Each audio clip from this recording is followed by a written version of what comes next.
Good day everyone! So, ayan ang aking puppy. At bagong gising yan. Merienda muna. So, maya-maya ng konti ay magluluto ako ng kanilang pagkain dahil weekend today. Ay ubos na ang kanilang homemade na dog food. And yes, halika tingnan naman natin yung isang pitbull doon sa aking garahe. So guys, dito naman sa garahe natin ay meron tayong pitbull, raising pitbull. Ayan. So pinanlalaban po yan ng anak ko. At ayan, bagong gising din siya. Bagong ligo kasi sila, no? Once na bagong ligo sila, ayan, tutulog sila.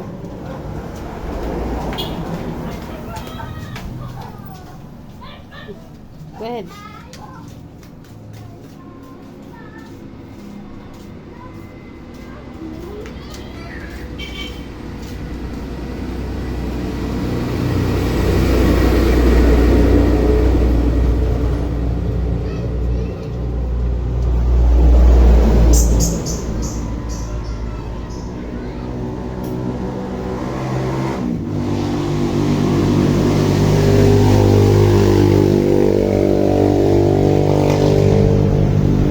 Guys, maya-maya ng konti ay tayo magluluto na ng kanilang pagkain. Ayan, pag merientahin ko lang muna siya. Tamo, gusto nila to. Ayan. So, ginagawan ko sila guys ng dog food. Ayan, pero binibilhan ko rin nga sila ng treats para sila ay happy, no? Parang tao din yan pagka nagising, naghahanap ng merienda. So, ganun din sila. Ang gwapo niya, 'di ba? Oh. 'Di ba? Tingnan mo naman ang kulungan niya, ang linis-linis. Oh.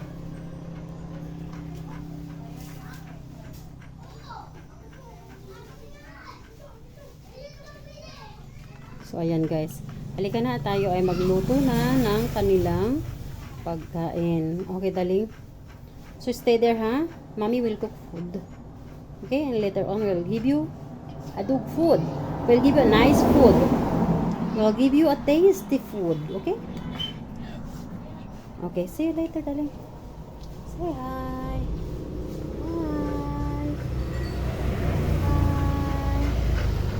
Okay, guys. Let's go and cook their food. So, ayun na nga mga guys. Now, we will start to prepare in cooking my dog foods. Yes. And tama ang narinig nyo, dog foods. Nagpiprepare talaga ako at nagluluto ako ng pagkain ng mga aso ko para hindi naman sila lahat ay nakarely sa dog food. Yes.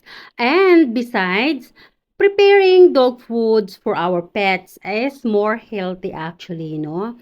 So, dito ay meron tayong 2 kg na fresh na atay. Yes. So, yung kalahati niyan guys ay buo lang natin nalulutuin at yung kalahati naman ay dudurugin natin para mas masarsa.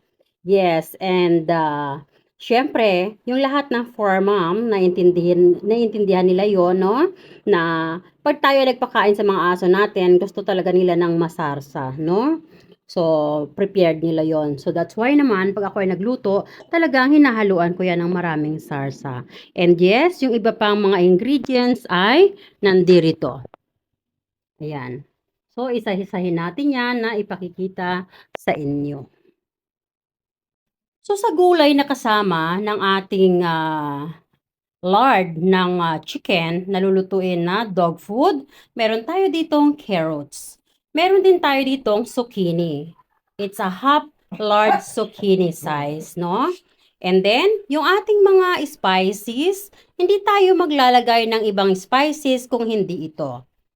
Mangosteen powder, moringa powder, and turmeric powder. Turmeric powder is anti-inflammatory na nagpo-protect ng kanilang tummy.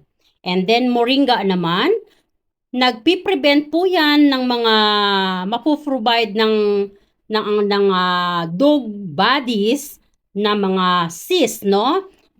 Alam po natin yung ating mga pets, no? Sila ay animals and yes, nagkakaroon din po sila ng cancer at may mga cyst din na nag-grow sa kanila. Yes. So to prevent that, para maiwasan natin yung malaking gastusan, I used to give them moringa powder, no? So normally hinahalo ko yan sa pagkain nila. At pag ako naman ay nagluto ng kanilang dog food, yes, sinasama ko yan sa kanilang pagluluto ng dog food nila. At ito ring mangosteen. So, bawat isa na yan ay tika kalahating kutsarita lang, no? Kalahating kutsarita ng mangosteen powder, kalahating kutsarita ng moringa powder, at kalahating kutsarita rin naman ng turmeric powder. Yes. Ayan. At siya nga po pala, itong mga ingredients na to, pwede nyo rin itong gamitin sa inyong mga cats. Yes, it's not only for dogs, also for cats. Yes, ayan. At mabibili nyo po yan sa Shopee. At siya nga po pala, ilang kilo yung gagamitin natin na lard or atay? Yan po ay 2 kilo. Halos 2 kilo't kalahati actually. But assuming 2 kilo, yes. So halika na at simulan na natin ang paggagawa ng ating gulay. So, dito, ay hiwa-hiwain lang natin ng maliliit ito.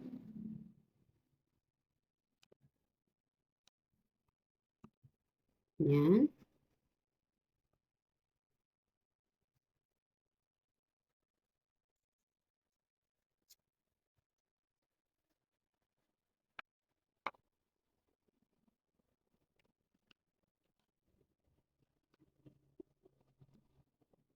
Yan. Then,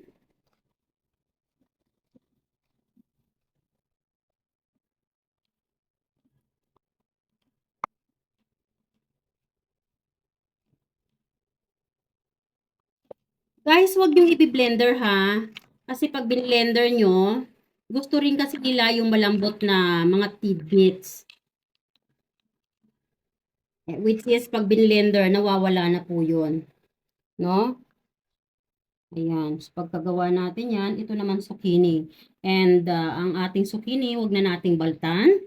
Dahil marami pong vitamin C, iron, ang zucchini peel. Marami rin pong anti-inflammatory and phosphorus and antioxidant na maiko-contribute sa body ng ating mga pets, no?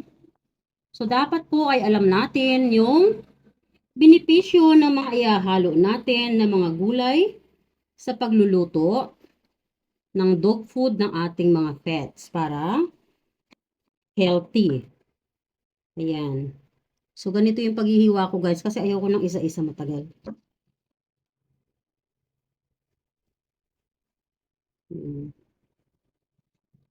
Ayan. Then, pantayin lang natin ng ganon. And, like what we did sa carrots, ganon din.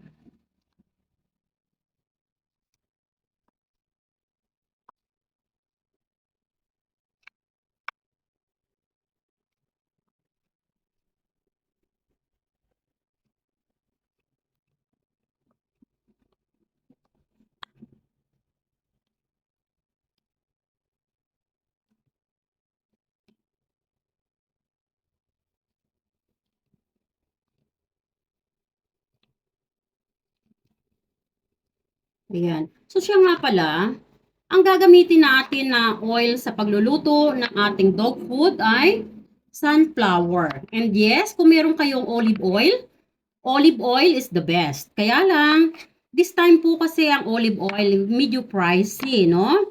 So, pwede naman din po ang sunflower. At kung meron kayong purong vegetable oil, yun din po ang pwede. Minsan po kasi yung mga nabibili natin sa wheat market na oil, hindi na rin po yun healthy sa ating mga pets, no?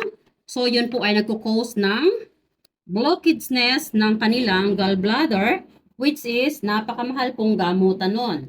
Ang aking uki, siya po ay nagkaroon ng blockage sa kanyang gallbladder last 2 months ago and gumastos po ako ng 35,000. So, it's very costly, no? So, kaya ako ay masyadong maingat. Ayan. So, ngayon ay sisimulan na natin. Ayan. So, kung napapansin nyo, ang ating lard or atay ay nasa strainer pa. Ayan. So, nakita nyo, dry na dry siya, no? Ayan. In-air dry ko po talaga yan para walang-wala siyang fluid. Ayan. So, halika na.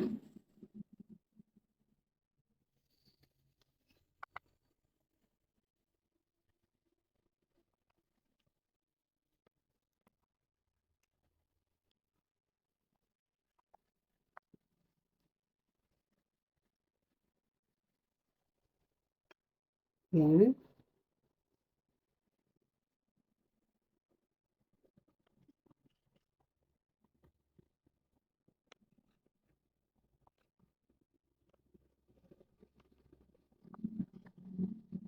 Kahit po hindi na ninyo masyadong hiwain ng maliliit. Basta mapalabas nyo lang yung fluid, no? Para lang po magkaroon ng sarsa. Kasi kung hindi nyo hihiwain, buo-buo po yun. Ayan. So, alam niyo po ba, since ang aking mga pets ay nagbibigay sila ng joy sa buhay ko, I mean, they are my comforter, no? Sometimes when I feel so sad, when I feel so depressed, they feel what I used to feel, no? More than a human, no? Sometimes a family member, they wouldn't ask, but your pets will always be beside you. If maybe they can only ask you, are you okay? They will ask you. But of course, they cannot talk. And I can feel how they loves me so much. So that's why, ganun din yung pagmamahal ko sa kanila. So kaya naman pa nagluluto ako ng pagkain nila, I make it sure na healthy ang mga ingredients ng food nila. And yes, bakit kalahati na lang yung zucchini na ilalagay ko dito sa kanilang pagkain? Ginamit ko na po last week sa pagluluto ng kanilang pagkain. Last week naman ang ginamit ko ay beef, no? So, this time na ina-alternate ko po. Pag first week ng month, ang ginamit ko ay beef. The next week naman ay pork, and then chicken, and then lard naman. Yan. So, ayan. So, ayan po, okay na yan. Halina kayo at tayo ay magluluto na. Sa pressure cooker tayo magluluto.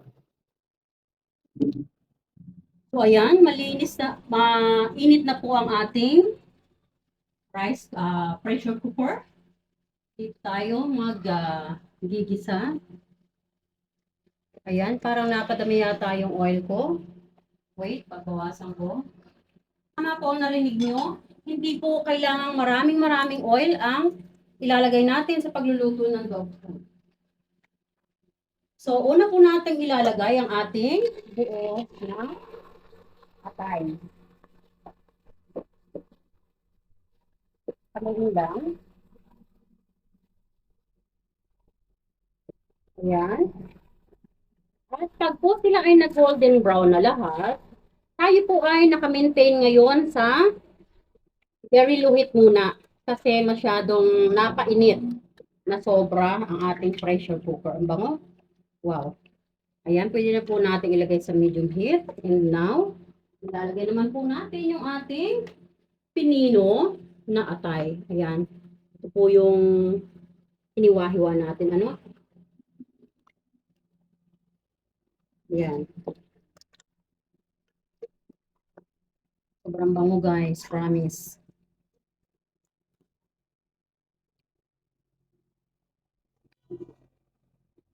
Una po nating ilalagay ang ating turmeric powder. Half teaspoon. Ayan. Huwag pong masyadong marami ha, kasi baka naman masyadong umanghang. And then, isunod natin ang ating moringa powder. And then, now ay pangatlo natin ilalagay ang ating mangosteen powder. So, it's also the same quantity, half teaspoon. Ayan, spread lang po natin dyan. At pagkalagay nga po natin ng mga ingredients ay haluin lang po natin. Ayan, so kung inaakala nyo po na medyo natututungan or medyo nag-dry ng masyado yung ilalim, ilagay nyo po muna sa very low heat. Yes.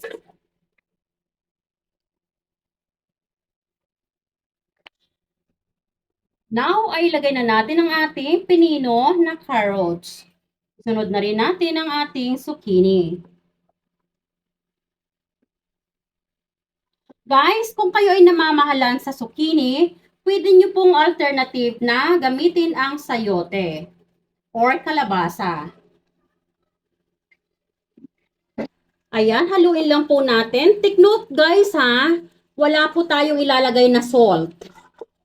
Once again, inuulit ko po, ang salt ay nakaka-blockage ng gallbladder ng ating mga alaga. So, hindi po advisable na naglalagay tayo ng salt. At lagyan po natin ngayon ng 250 ml na water.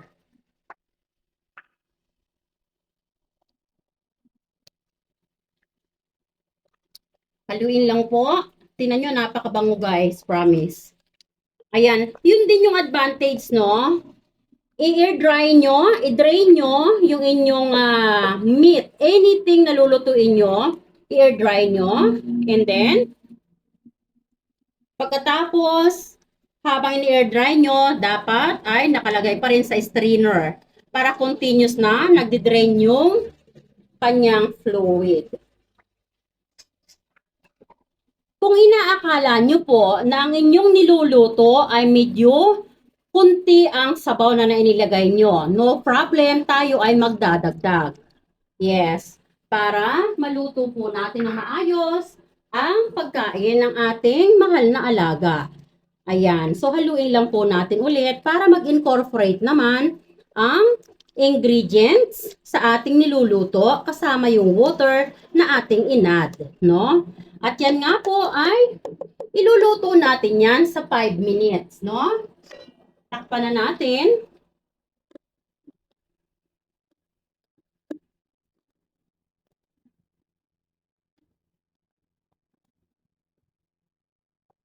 Ayan. So sa pagluluto naman sa pressure cooker, like what I always say, siguraduhin lang po na ito ay nakatight, naka-flexible.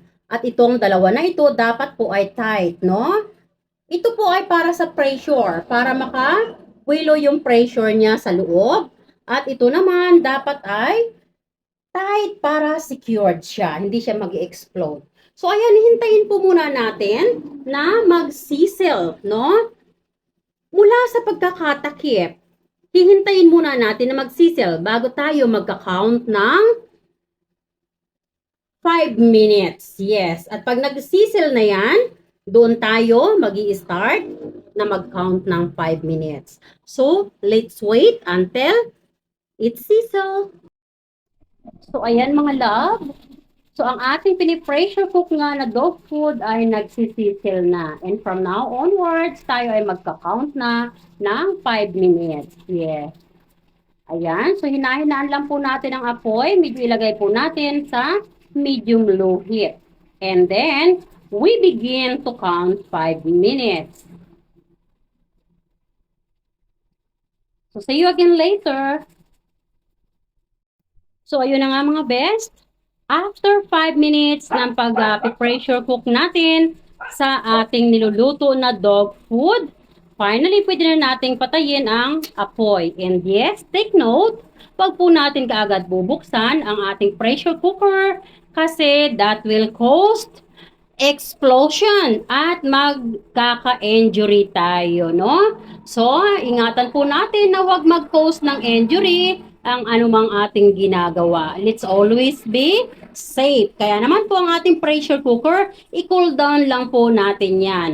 At kung kayo naman po ay nagmamadali, pwede nyo pong itapat ang ito. Pwede nyo pong itapat yan sa faucet. Yes, para mas mabilis pong lumabas yung pressure, no? Itapat nyo sa running water, then unti-unti na magko-cool down siya. Pero ako, once it comes sa dog food, hinahayaan ko lang siyang mag-cool down by themselves, no? Kasi mas prepare ko yung ganon. So, ayan, mamaya-maya po, pag nag-cool down na yan, ipakikita ko po sa inyo ang outcome niyan. At ang aking mga dog nga po ay yes, na excited na po sila dahil po naamoy nila yung napakabangong aroma ng kanilang pagkain. Narinig nyo just now ang aking Shih Tzu ay excited na. Hinihingi na niya yung naaamoy niyang aroma. And yes, maya-maya lang ng konti. So, see you again later. So, ayan na po mga best. Naluto na ang ating dog food. At alam nyo ba, sobrang bango niyan. At pagbukas ko nga ng pressure cooker, masyadong na-excite ang aking puppy. Yang papi na yan, tinan mo naman, takam na yan. Waited. Ayan. So, just a minute, darling, ha? Mommy, we will just cool down your food and we'll give it to you very soon. Ayan, ang aking papi. Ayan. He is excited. Are you excited, darling? Oh, yes, mommy, I'm excited. So, wait a minute. So, ayan mga guys. So, halika na. So, dito ay mayroon akong Tupperware. Ayan. Pinaglagyan din yan ng kanilang dog food. Hinugasan ko lang mabuti in air dry. At ito ay ita-transfer ko na dyan. Yes, ayan. Ganda ng kulay, no? Guys, promise, napakabango nito. Super bango and super healthy pa. Ayan. So, I hope na matry nyo rin ito sa inyong mga alaga. And I know, look at this guys. Ayan. At yung sarsa na yan, gustong-gusto nila yan guys. Yes. Ayan. Ang bango guys. Super. Ayan.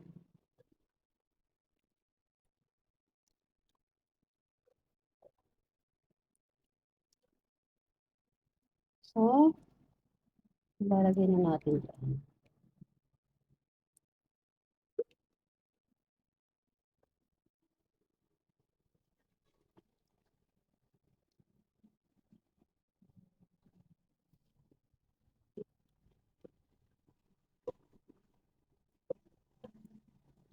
Bango.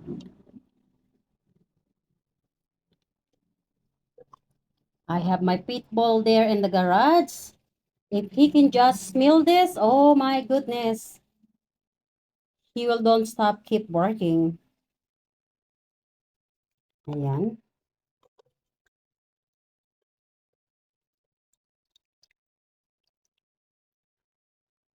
Ayan.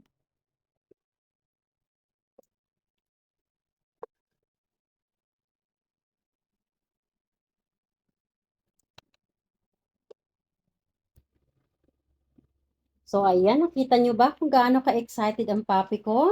Ayan, kahit nga mainit-init pa, kaya naman itinapat ko nga sa kanya ang electric fan. So, ganyan kagusto ng mga papi yang dog food na yan, guys. Yes. Kung pag pinakakain nyo sila ng dog food na binibili sa mga pet shop, ay hirap na hirap kayong pakainin sila at nahihirapan din kayong ipaubo sa kanila ang food nila hanggang sa nanghihinayang na lang kayo dahil may natitira. Ito po ay wala talagang matitira. Yes, promise. Talaga namang gustong-gusto niya yan. Ayan. So, yun namang aso ko sa garahe. Yun namang pitbull ko ang aking pakakainin. Kaya naman, dyan ka lang, papi. Ayan ang aking Labrador Cookie. Ayan. So, yan po ay si Uki. Ayan. Lagi ko siyang nilalagyan ng pampers para ang aking bahay ay hindi mag-amoy aso. And yes, pag may pumapasok po dito sa bahay, sabi nila, "Uy, may aso ka? Ba't hindi amoy aso yung bahay mo?" Yes po, dahil yan po ay nilalagyan ko ng diaper. Yes. Ayaw ko kasing nangangamoy ihi ang bahay ko. Ayan. So, halika na guys at pakainin naman natin yung aking pitbull. O, di ba? Gustong gusto niya. Look at him. Hmm. Diba? He like it so much. Okay, darling. Finish all it up. Mommy will feed your brother in the garage, okay? See ya. So mga bes, ipakita ko na muna sa inyo yung ating niluto na itinransfer natin sa Tupperware. Yes, or sa jar. Ayan. So, nilagay ko na siya dyan at halos punong-puno nga siya sa 10, ito ay 400. Ayan, 400 grams. Ayan. Pinaglagyan po yan ng beef liver. Ayan. So, ngayon ay empty na. So, kaya dyan ko na lang din nilagay yung kanilang dog food. Ayan, guys. So, i-cool down lang natin yan muna. Huwag muna nating takpan. So, ayan yung takip niya. Hayaan muna natin siya na mag-cool down completely. And then, once it cool down completely, we have to put in the fridge. Yes. Huwag po nating kalimutan na pag po nag-cool down na, laging ilalagay sa refrigerator dahil masasayang. Dahil po masyadong mainit ang ating temperature this time. Hindi po kakayanin ng mga ganitong klaseng foods ang mag-stay ng whole night only putting in the table. No. We need it to put into the fridge. Yes, ayan. So, ayan, iwan po muna natin yan at pakainin ko muna yung aking pitball sa garahe. So, ayan guys, nakikita nyo ba? Gaano kagusto ng aking pitball? Ayan. Ganyan siya guys, kalaki.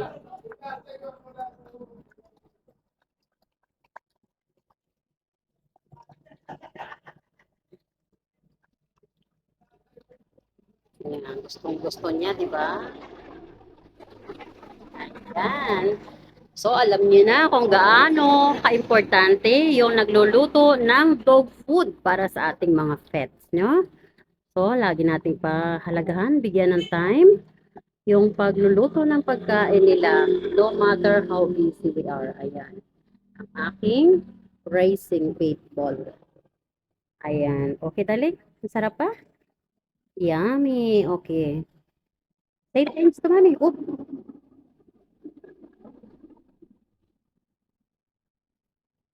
So, ayan guys. Thanks everyone for watching and God bless.